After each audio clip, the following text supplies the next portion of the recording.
Hey. Can I help you? Can I borrow the portable charger? Well, it's dead because you didn't charge it up the last time you used it.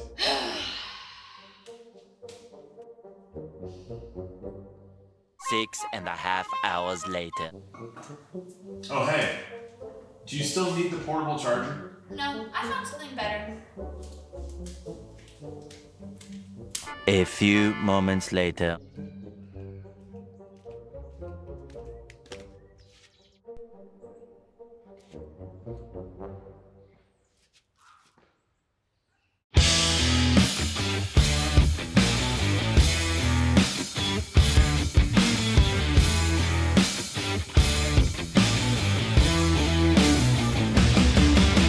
What's going on, everyone? Jax here, and today I've got the 2021 Ford F-150 Power Boost Hybrid.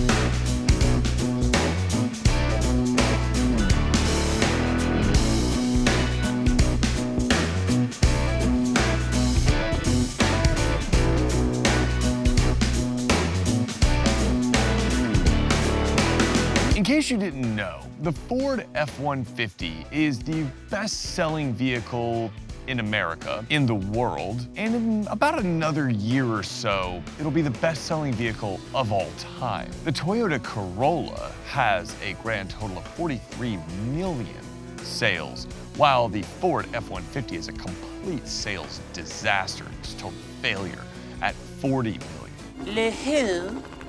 The her. Weirdly, I've never actually driven a Ford F-150, and Ford thought it was about time to remedy that. So they sent me the all-new F-150 Power Boost Hybrid, which makes 570 pound-feet of torque, and it can go from 0 to 60 in just over 5 seconds. Which, personally, I would say that's a good way to make a sort of truck noob like me into a full-on, full-size pickup truck cult member.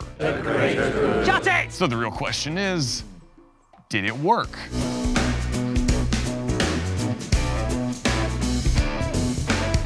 Well, let's start with the styling, which personally I think is the least successful element of the new F-150. Why? Well, not because it's bad, but because it looks just like the F-150 from 4 years ago, and 10 years ago, and basically 30 years ago. Hag. I get the whole playing it safe thing here, but this goes a little bit beyond playing it safe. This is a helicopter mom wrapped in bubble wrap and carrying a fire extinguisher or something. On the plus side, the F-150 was never bad looking, and you can choose between like almost a dozen different front grills based on your trim level. My favorite happens to be the Lariat Sport, mainly because it looks like you got that because you're a truck person who enjoys doing truck things, not a truck poser who thinks truck ownership equates with going to Cracker Barrel and taking your boat to the lake, even though you don't have a lake house, but you have a boat.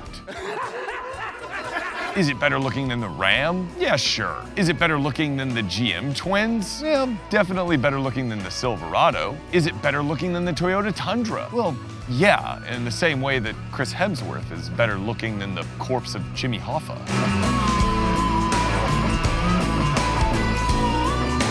But you're here for truck stuff, not to talk about how dreamy Chris Hemsworth is with his swollen muscles and chiseled jawline.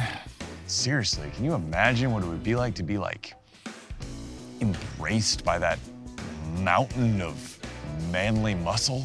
Not that there's anything wrong with that. Anyway, moving on to equally powerful and stunningly electric things. This Power Boost hybrid is motivated primarily by a twin-turbo V6 making 394 horsepower and nearly 500 pound-feet of torque, and an electric motor making 44 horsepower and 221 pound-feet of torque. That equates to a combined total output of 430 horsepower and 570 pound-feet of torque, which, in case you're keeping score, is 60 pound-feet more than the outgoing Ford Raptor. All of this massive twist is managed by a 10-speed automatic transmission, and that allows the F-150 Power Boost hybrid to scoot to 60 miles an hour in 5.3 seconds and tow 12,700 pounds. You know, in case you want to relocate a school district or something. Yes, these numbers are impressive, but achieving them while getting 24 miles per gallon city and 24 miles per gallon highway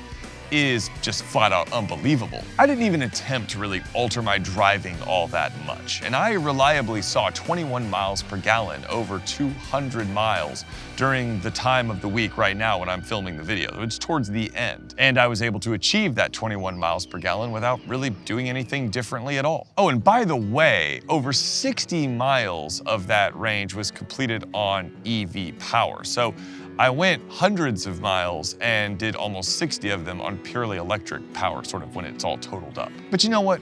That's really not the main reason that you want this truck. This is, and it's probably one of the best truck features ever devised by mankind. As you've probably heard by now, the Power Boost hybrid can be used as a mobile generator, basically. And if you get the 7.2 kilowatt hour upgrade, which at $750, I'm not entirely sure why you wouldn't. This entire truck costs $72,000. So $750 is like small percentage number. Are you stupid? But if you get that upgrade, you can power like household appliances and stuff. It's fantastic, it's amazing. It's also not fitted to this particular truck, but if it were, I could power like a fridge or something. My point is that the idea of finding sort of a truck-centric way to use a hybrid powertrain is just freaking awesome. And it's precisely this kind of attention to detail that sets the F-150 apart from its competitors. This Platinum trim is also equipped with a bed liner, obviously, a fully powered tailgate which goes up and down, and that's kind of cool, and it contains a step and a grip pole, in case you need it, as well as zone lighting, which is way more useful than its sort of gimmicky name suggests. It sounds like a gimmick, but it's actually pretty practical, illuminating different areas around the truck with powerful LEDs. And this bed can hold 2,100 pounds of mulch, probably from Lowe's, because that's the most rugged thing you're ever gonna do in this truck. What? No. Okay, I need to get something off my chest. I don't care how you spin it. I think the folding gear shift lever is the stupidest idea I've ever seen in the history of stupid ideas. Truck guys have to have a gear shift lever? Hey, truck guys, how about this? How about you quit being a sensitive snowflake who absolutely has to have a phallic symbol jutting out of the center console just so you can change gears in your truck, and just accept some buttons or a rotary dial or something. That's a much, much more efficient way to create the flat workspace table, which is itself not a bad idea. I just think folding the gear shift lever down to create it is dumb. The interior in general is a fantastic place to spend time. Putting Ford in basically the same league as Ram, and putting Ford way, way ahead of the GM twins. Putting Ford on a completely different planet from the Toyota Tundra and the Nissan, whatever it's called, who cares? The 12-inch digital gauge cluster is bright and crisp and has just enough sort of configurability to make it feel sort of special and unique. And the 12-inch center touchscreen infotainment display running Sync 4 is just epic. It looks great. To be honest, it's almost like too big in some ways. That's what she said. Don't you dare. But it's got all the connectivity you need. Apple CarPlay works flawlessly on it, and it's wireless, which is becoming an increasingly nice touch. And Sync 4 responds pretty quickly and remains pretty easy to use. My only complaint would be that sometimes it doesn't respond as quickly. And in a world of iPads, like, come on. It should just be instantaneous and everything should just swipe instantly. There should be no delay at all. No delay. None. Plus, just for fun, the sort of start up and shut down animations that take place on the gauge cluster and the main screen are just kind of fun. When did Ford become like the king of these little animations? I had it on the Bronco Sport as well, and I love it. I know it would get old after a while if you actually own the car. But man, for the first like week of ownership, that is a lot of fun, having a high-res screen do a little dance and display little graphics, and okay, I'm easily amused. Okay, I get it. I mean, it's still pretty cool. And the Platinum trim is rocking heated, cooled, and massaging seats, a Bang & Olufsen sound system that's pretty amazing, a crystal clear high-definition 360 camera system, as well as a sort of dual-panel giant moonroof that spans the entire roof. It's pretty awesome. Keep in mind, though, that many of these sort of creature comforts and interior goodies account for the Platinum trim's $72,000 price tag, versus a sort of starting price of $62,000 for the Power Boost. So, you know, such is life. But to be fair, that does put it right in the league of some of the more recent trucks I've tested, namely the GMC Sierra, which in AT4 trim and in Denali trim sort of was on either side, a little bit cheaper, a little bit more expensive. This falls in the middle, and this is better than both.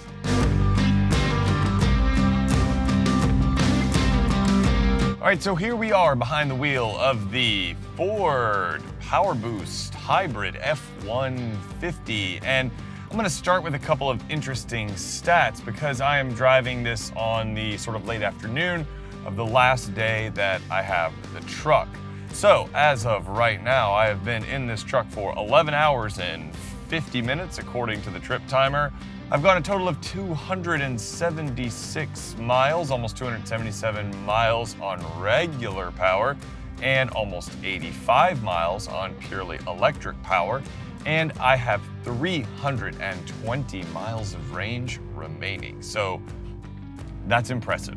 I do apologize if there is a little bit of background noise. I am keeping the AC on low because Georgia decided to go full summer and it's about 95 degrees outside, and I've got the giant panoramic sunroof open for better lighting, so it is quite hot. Now, what is this truck like to drive? Well, it's pretty darn good, actually. The acceleration is, well, it's frankly fantastic. The 570 total combined pound-feet of torque that this thing makes means it's very fast. As I've probably already said by now, you're hitting 60 in just over 5 seconds, which is pretty amazing for a full-size pickup. Another positive about the driving experience is that the steering is pretty good. I actually really like the steering on this truck. It's got a nice weight to it, not too light, not too heavy. It's pretty responsive off-center, which is not always a thing in trucks, and in general, it feels pretty good. Now, we're about to turn onto the handling road where you'll see sort of a pro and a con depending on how you feel about the way your cars ride. This F-150 is fairly soft. Now, the good news is that the sort of body control is not irritating. It holds itself together okay. But on the handling road here, you'll notice a fair amount of up and down motion, and there's a decent amount of vibration as well. Now, this is a truck characteristic because you have this big bed out back that, you know, needs to be sprung for carrying weight. This could carry over 2,000 pounds. But when it's not loaded up, it can make the rear end a little, you know, busy. In general, the F-150 does a good job. Now, I would say in terms of overall driving, especially in suspension, I still think that the GM Twins are a little bit better, maybe the best. In terms of ride quality, the Ram with its air coil spring thing going on there probably is the best. But you know, for full-size truck duty, this isn't bad, especially when we hit the big bump coming up here in a second, and you see that it absorbs it pretty nicely. There it was. A little bit of up and down. It's definitely not uncontrolled like the Ram, where you feel like your head is flopping all over the place. It's just soft. It's just erring on the side of comfort and sort of smartness, I guess you would say. One thing that always seems to be making the right moves, see what I did there, is the 10-speed automatic transmission. This is a solid transmission. It just sort of moves up and down through the ratios. You barely feel it. It's always in the right gear. It just seems to be a really well thought out, well sorted transmission. And it's no surprise that Ford and GM sort of co-developed their 10 speeds because it's just as good on the GM Twins. Also, because this is a platinum trim and it has like all of the options, the adaptive cruise control with like lane keep is just better and better and better. It's quite good in this truck. Ford even offers an upgradable system to when they get to sort of semi-autonomous driving, which is pretty cool. The surround view cameras are especially nice. They're very bright, very crisp, very HD, and you can see all around the truck. I like that there is a quick button at the very top of the dash so you can access the frontal view. That's very helpful. And in general, the most important thing that you want to know is about the hybrid system. And it goes about its business fairly invisibly. It's kind of in the background. Now, I will say this is where we get into a little bit of some good and some bad. Most of the time, the hybrid system is pretty transparent, especially when you are kind of starting, the engine kicks on, you do feel it, but it's not like irritating or anything like that. But it does lead to one of this truck's sort of main negative points. In fact, I would say it might be one of the biggest negative points, and that's the brake pedal feel. The brake pedal feel in the F-150 Power Boost is pretty awful. And it's not awful in like a I'm gonna crash kind of way. It's awful in a, is it regular braking? Is it hybrid, regenerative braking? And it just doesn't feel very confidence inspiring when it feels like it's giving you one level of feedback and then it sort of switches over or something and it feels like it's giving you another level of feedback and you're like, oh, and so you push harder and then all of a sudden you're jerked forward because you pushed too hard. I think if you own the truck, you would get used to it. You'd learn how to modulate it a little bit better. After a week, it's definitely not as much of an issue for me. But initially, it is something that you'd want to be aware of. And that mostly invisible hybrid system is not always invisible. And don't get me wrong, the hybrid system in this truck is fantastic. It is one of the coolest things that has been included in a full-size pickup truck in decades, maybe. But occasionally, it's not exactly sure if it should be in EV mode or drive mode. And so when you're coming to a stop, I noticed sort of two situations. Sometimes in coming to a stop from a normal speed, it'll shift over, and once or twice there was a noticeable jerk as, I don't know if it was the transmission or the electric motor or what, was kind of coming on or off whatever the previous mode was. In any case, it's kind of annoying. The other situation seems to be in low speed driving when you sort of quickly transition from gas to brake and brake to gas, such as at a stoplight or something like that. The hybrid system can get a bit flummoxed on, like, should I be in EV mode to kind of start up slowly? Oh no, he wanted more gas. Oh, get that gas engine going. It's not the end of the world, and don't get me wrong, I'm just pointing this out so you're fully informed. I think the benefits of this truck far outweigh any of those little quirks, as Doug DeMuro would say, and that you should definitely still consider getting something like this. It's a very innovative and useful powertrain.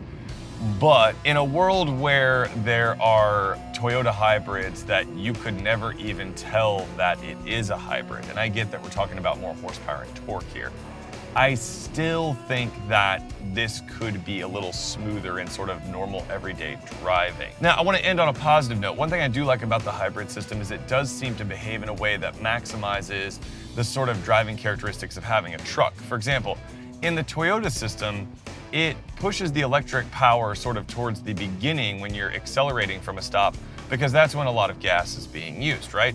Well, you would need an extremely large battery and electric motor to do that in something as big as a full-size pickup truck.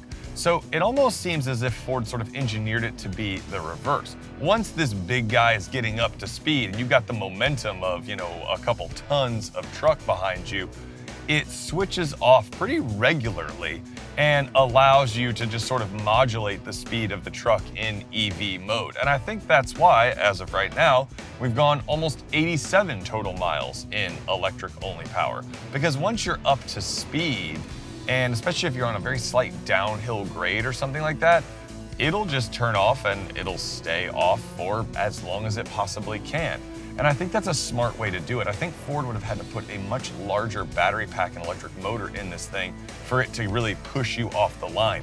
It starts in EV mode, but it very quickly switches over to the twin-turbo V6 to get the truck up to speed. I don't know, I'm not a powertrain engineer, but that seems to make a lot of sense to me. Now, if they could just smooth it out a little bit, then it would be pretty much perfection. Overall, let me sum up the driving sort of portion of the review with this. Used as 99.9% of truck buyers will use their full-size pickup truck, which means basically doing exactly what I'm doing right now, just driving around. The F-150 is a very willing and confident companion. The fact that it returns an impressive 21 miles per gallon, and I've done a couple acceleration drops in it, that's just icing on the cake. Huh? Oh, you want to do one of those acceleration drops? I sit here and told you that the truck goes from 0 to 60 in like 5.3 seconds, and I didn't do anything about it. Well, let me oblige you.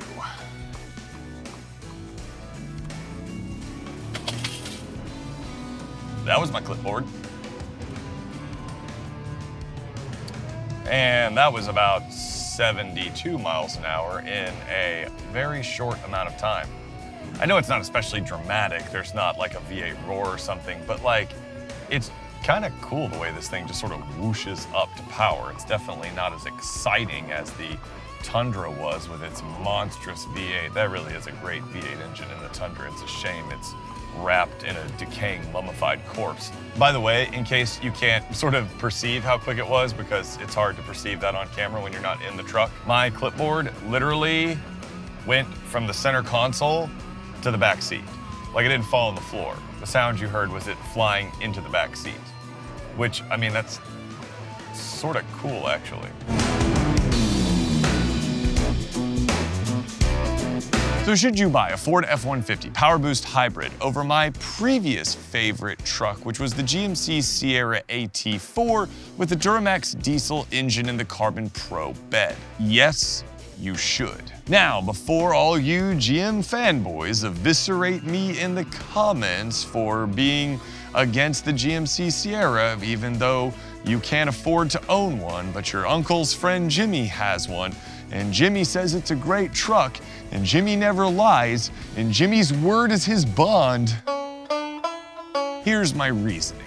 The Ford F-150 Hybrid is the first sort of full-size pickup truck to offer something that is both truly innovative and truly useful in years. Something that moves the needle both practically and perceptually. What do I mean by that? Well, a few short years ago, truck guys wouldn't have dreamed of getting a truck with anything less than a V8 engine. Then Ford created the EcoBoost twin-turbo V6 that was more powerful than many of its V8 rivals, even though it didn't get the bonus gas mileage that they were promising. But, you know, nobody's perfect. Now they've taken that twin-turbo V6 and they've hybridized it. They've made it more powerful. They've made it more fuel efficient, and they made it a freaking mobile generator. Basically, Ford made the idea of a hybrid F-150 not just cool, but also useful. And that right there, to be honest with you, is why the F-150 is in a class by itself. And not just the F-150, really, this Power Boost Hybrid specifically, because of what it offers. The F-150 in general contains thoughtful details like the fully flat folding driver and passenger seats and the fold-out table and the little measuring tools on the rear tailgate and where you can put the jacks and the clamps and the winches and all the things that construction people use. I can't hammer a picture to a wall, but they can do many, many things. Ford thinks of all that, and then they give it power. Not just power, but enough power to like power your tools, power your work site, or even power your home. Forget everything I said before about the AT4. I love that truck and I thought it was really cool. But if you are looking for the best full-size pickup currently on the market, then you're looking for the Ford F-150 Power Boost Hybrid. Guys, thanks so much for watching. I really appreciate any and all and every single one of the views. If you enjoyed this video, please consider liking it. Please consider commenting on it. Please consider sharing it. Please consider subscribing and ringing the bell for notifications and all of the good things, and joining this sort of growing car reviewing community. And motorcycles. That Triumph Trident video is pretty good. If you haven't seen it, you like motorcycles, check out my review of the Triumph Trident, because I also like motorcycles. But thank you for being here, thank you for joining this community, and please throw me some suggestions on what you'd like to see me try to test next, because I still haven't locked down those German luxury brands. As for me, an admitted GM fanboy, I thought the Ford F-150 completely lived up to the hype. It is a fantastic and thoughtfully engineered full-size pickup. And I can totally see why it occupies its sales chart dominant position. Until next time, everyone, ride safe, drive safe, and I will catch you in the next video. Peace.